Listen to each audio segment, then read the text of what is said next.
So Sue, you are an expert in the D&I field and got awarded by the Queen. You are doing amazing work in the diversity inclusion area. So thank you for being here today. Sue, if I may ask, do you ever feel judged? Do I ever feel judged? Now that is a question. I am judged every single day. And I remember actually, when I was little, my dad said to me, Sue, when you step into the room, he said, people are going to see your gender and they're going to see your colour first. And they are going to form an opinion. And he said, they will not see your talents and gifts first. He said, but when they get to know you, then the real you will shine.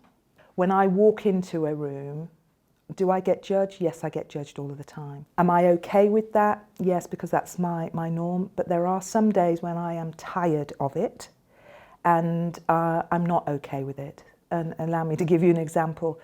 I was attending a dinner for a colleague that we were retiring.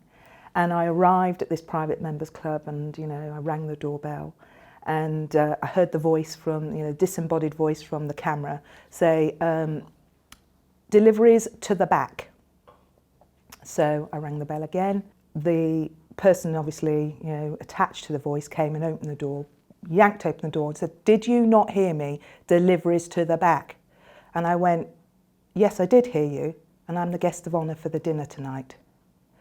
So he was suitably embarrassed, and I was not going to make it okay for him. So sometimes, I get a bit irked. I wasn't going to be tolerant that day. And how important do you think is it for leaders and organizations and people in general to be conscious of their own biases and also to challenge themselves and stepping in for others in such circumstances? I think it is absolutely essential that we are aware of our biases and we keep working on our biases. And sometimes we just have to learn to live with them, I get that, but know that they are having an impact. So one of the questions I always ask myself, and I mean always, a day doesn't go by where I ask myself, who gave me that opinion, or where did that opinion come from? And that keeps me alert and awake to, have I actually got a bias here? So I think it's incumbent on us, of all of us as managers, leaders and influencers of others, to keep asking ourselves the question. And therefore, in an attempt to make the best decision for a situation or a particular outcome, not to make a decision just from our bias. Because our bias can be absolutely faulty. Really and truly it can be. What is your recommendation for leaders, especially looking at diverse talents and minoritized groups?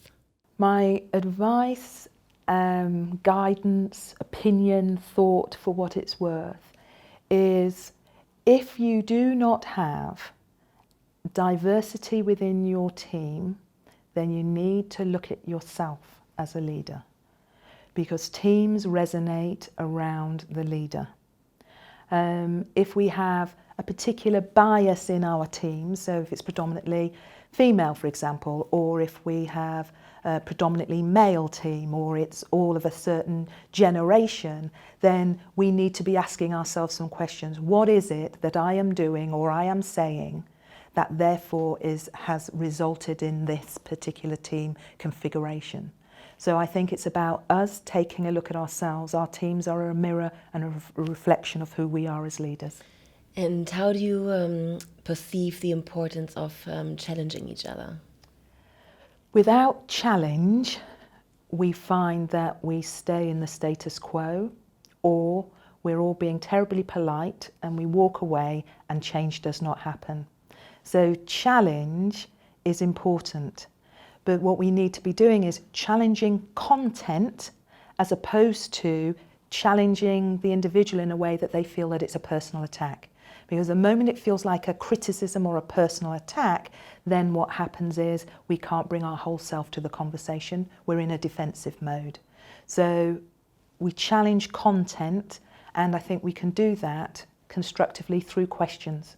So making it more of a conversation, but challenge we need challenge, otherwise we don't grow, we don't evolve. Sue, thank you so much for your time. Really appreciate it. My pleasure.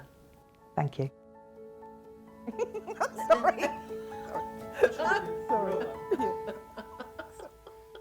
Oh, I'm getting the zone now. Sorry. I didn't expect that. No. It just came